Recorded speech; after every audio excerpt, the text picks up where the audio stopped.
y a 24 millions de téléphones portables qui sont vendus chaque année et 70 millions qui traîneraient dans nos tiroirs, dont 500 000 seulement sont recyclés. Alors si on donnait une deuxième vie au téléphone et si on l'achetait d'occasion, même les opérateurs s'y mettent, regardez.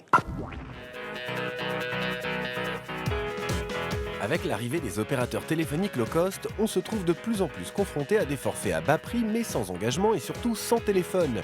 Du coup, le marché du téléphone d'occasion est en plein boom. Ils sont entre 30 et 70% moins chers que les neufs et pour dénicher la bonne affaire, il existe 3 moyens. Première possibilité, surfer sur la toile. Jusqu'à présent, le marché de l'occasion se limitait aux sites d'annonces entre particuliers avec la crainte de voir son téléphone tomber en panne. Alors, pour éviter tout désagrément, les sites e-marchands professionnalisent les transactions. Là, c'est un téléphone qui, neuf, vaut aujourd'hui 349 €. D'occasion, on le retrouve à 149 €. Et la mise en page du site permet de comparer les prix rapidement. Les modèles les plus récents, au départ, vont être vers les moins 40, moins 50%. Et très rapidement, dans les semaines qui suivent, le prix continue de baisser parce qu'il y a un renouvellement permanent des nouvelles générations qui sont lancées par les constructeurs. En cas de problème, le site a tout prévu.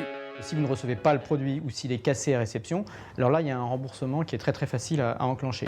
La plupart des sites marchands proposent des garanties complémentaires sur une durée de 3 mois à 1 an. Elles valent entre 1 et 5% du prix du téléphone d'occasion. En moyenne, il faut attendre 48 heures pour recevoir son mobile. Mais si l'on veut l'avoir tout de suite, deuxième possibilité, se diriger vers les magasins d'occasion. On a la possibilité de pouvoir l'essayer, de pouvoir changer d'avis. Et il peut aussi, surtout, si le produit est en panne, il bénéficie d'une garantie de 3 mois. Là aussi, c'est une sécurité qu'on ne trouve pas forcément sur d'autres systèmes de revente d'occasion. Et les prix des mobiles de deuxième main sont aussi attractifs. On essaye de faire réaliser à nos clients une économie d'au moins 30% sur des produits qui sont très récents. L'économie peut être plus importante, de l'ordre de 50% sur des téléphones qui vont avoir plus de 2 ans.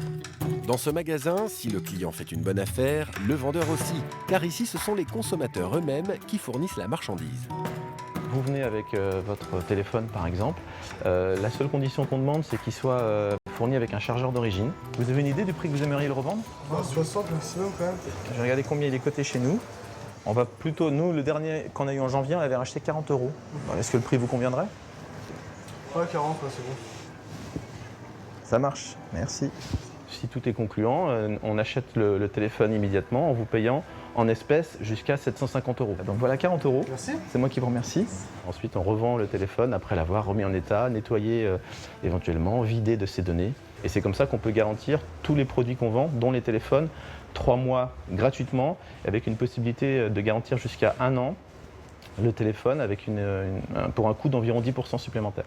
On peut trouver 2 types de téléphones d'occasion. Les uns bloqués sur un opérateur, SIM-locké dans le jargon téléphonique, les autres débloqués, désim-lockés donc, compatibles avec tous les opérateurs. Ces derniers coûtent 20 à 30% plus cher à la revente que les téléphones SIM-lockés. Mais rien ne vous empêche de vous procurer un téléphone d'occasion SIM-locké chez un opérateur, c'est la troisième possibilité, et d'attendre un peu pour pouvoir changer d'opérateur. On les vend avec des abonnements. Donc ils sont SIM-lockés comme bien entendu. En revanche, on est tous soumis aux mêmes règles. Le consommateur a le droit de demander leur désim-lockage au bout de 3 mois. Et effectivement, une fois qu'on a désim-locké son téléphone, on en fait ce qu'on veut. On n'est plus lié à l'opérateur. Toutefois, chez les opérateurs historiques, les téléphones de deuxième main ne sont pas mis en avant dans les magasins, mais plutôt sur les sites internet où sont proposés des téléphones reconditionnés. Reconditionnés, c'est-à-dire? C'est un téléphone qu'on a fait retester, qu'on garantit pendant 12 mois en SAV et qui a passé toute une batterie de tests. Donc il faut considérer que c'est un téléphone qui est quasiment aussi bon que le neuf. Bref, en fonction de la formule que vous choisissez pour acheter un téléphone d'occasion, n'hésitez pas à comparer les prix et les offres. Mais sachez qu'il est difficile d'évaluer un téléphone neuf, alors d'occasion. La véritable valeur des téléphones neufs n'est pas très bien connue des consommateurs français, puisqu'en fait, en réalité, quand on prend un abonnement avec un téléphone, on ne sait pas exactement combien vaut le téléphone. C'est inclus dans un prix et un forfait, on signe pour 12 mois, 24 mois, etc. On peut imaginer que globalement, le marché globalement de l'occasion et du neuf va un petit peu redistribuer les cartes de manière différente. Un dernier conseil, soyez soigneux avec votre téléphone, ça peut rapporter gros. Un téléphone, ça a de la valeur qu'il faut en prendre soin et qu'on peut toujours, si on a fait ce qu'il fallait pour le garder en bonne condition, c'est de l'argent, le revendre et utiliser cet argent pour en racheter un. Sachez que plus de 25 millions de téléphones neufs sont vendus par an en France et que seulement 500 000 d'entre eux reviennent sur le marché. Alors recycler son téléphone a 2 intérêts, gagner de l'argent et préserver la planète. Enfin, si vous voulez vous séparer de votre vieux téléphone sans le revendre, sachez qu'il faut le déposer dans un point de vente pour qu'il soit correctement recyclé.